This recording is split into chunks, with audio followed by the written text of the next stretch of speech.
And that's the man. We'll hear what he had to say. What do you have to say about the significance of his contribution tonight? Do they win without him? If he was even this less good in this series, they're not in a position to win the series. That's how special Andrew Wiggins has been. I have so much appreciation for what this guy's become as a basketball player.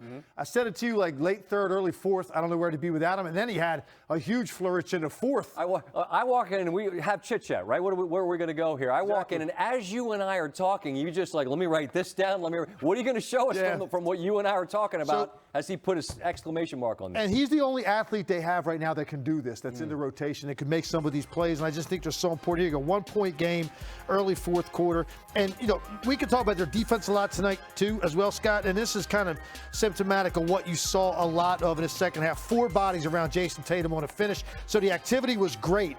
But then it's this. They don't have anybody else in their team that can do it. And it's special. He comes up the floor, and you can see right here, Derek White, his shoulders are in the right place because Wiggins is coming up that side of the floor. But this little look he gives over here, he makes White think that he's going to go and cross over. White actually spins out this way, and watch how quickly when he does that, Andrew Wiggins is at the rim. He's the only athlete in the open floor that can make this play. Maybe Kuminga, but he's not in the rotation right now. Gets to the rim, very important play, puts him up 3. Here's another one here. Steph Curry, as he's prone to do, going to draw 2 guys. Reason I want you to see this, when Wiggins makes this dive right here to the basketball, take a look at where he jumps from.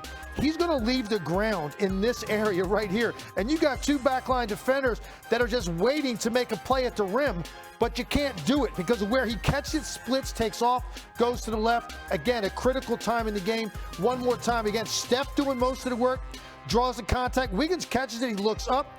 He's got a wall on the baseline. Yeah, he does. Again, he takes a look. This is where the gap is, and I want you to watch where he ends up shooting his basketball from. He puts it down, starts to go. He's going to jump right here in the middle of the lane. By the time he lands, he is all the way outside the lane here again. Just being a freak athlete with great touch on the run, tough floater. He's been great on the glass tonight. He was that electric scorer that they needed to be on a night that Steph Curry really struggled to get anything going. Wiggins really bailed them out in this one, and their defense was manic from the start. Completely different defensive energy than we've seen to this point in the series.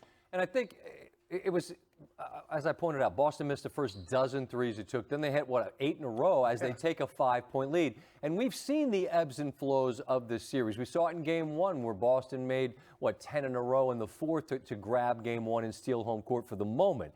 But Golden State's ability to absorb those punches, kind of gather, and then ride Wiggins really on a night. You tell Coach Udoka in Boston, Steph's going to go 0 from 3 for the first time in his career. You think you're stealing this game. You have to. Particularly when you've had no answer for him to this point. And you say, hey, we're going to hold him to this kind of night. There's no way we lose that game, particularly if Clay doesn't go off. Sure. You say, well, maybe that's the other thing that could happen. This is scenario C. You keep those guys under wraps for the most part, and Wiggins completely guts you with his ability to play one-on-one basketball and just be athletic in the paint. I just want to try to explore more just the idea of being a number 1 pick, right? Being a guy that people question what you're not, right? He's not, whatever. Well, what he is was on complete display, and you did a great job of illustrating it. I think it speaks to the fact that players are allowed to get better. They're allowed to mature in every different way. And if we're patient, sometimes people can become the player in full, and it feels like that's what we're seeing from Wiggins. This was a guy that put up huge numbers in Minnesota, and boy, did it benefit him tonight. Because tonight he became that Andrew Wiggins when he needed to be. I mean, this is a guy that a lot of nights could be your 4th best offensive player, and he was an all-star this year. We've talked more about his defense and rebounding, I think, than anything this year. Tonight, he reverted back to, hey, you guys forgot, I averaged almost 25 a game in Minnesota one year. Right. So if I need to do this, I can be it. But I think the style of play and Draymond Green in particular, making him accountable to be better defensively, more alert, on your toes, be aware. You've got to make rotations when we need you to make them. He's not afraid to bark at him, and I've been seeing it really since the day he got there, and it's made him a better player. He's now looked at as a winner, Scott.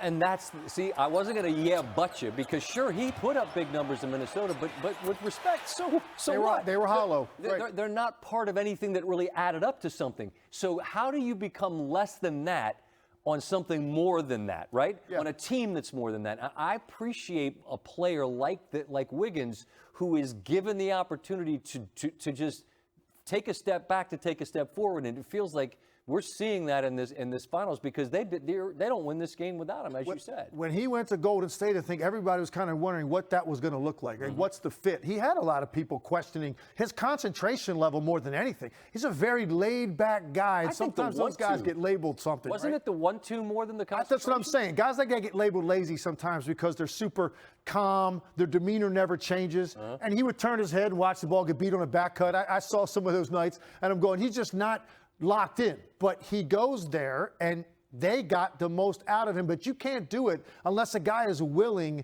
to take that extra step, and he clearly has, because he's more physical. The rebounds he gets are tough ones. They play small lineups. He's the only guy out there grabbing some of those balls, capable of doing it against this team that is so athletic, so much more athletic than they are. And I said to you earlier tonight, I said, I don't know where they would be without him right now. He's clearly been their second best player offensively in this series, and he's been their best rebounder. At times, he's been their best defender, getting Tatum most of the series. The guy's just had a phenomenal run here, and he's going to be viewed completely differently than he was early in his career.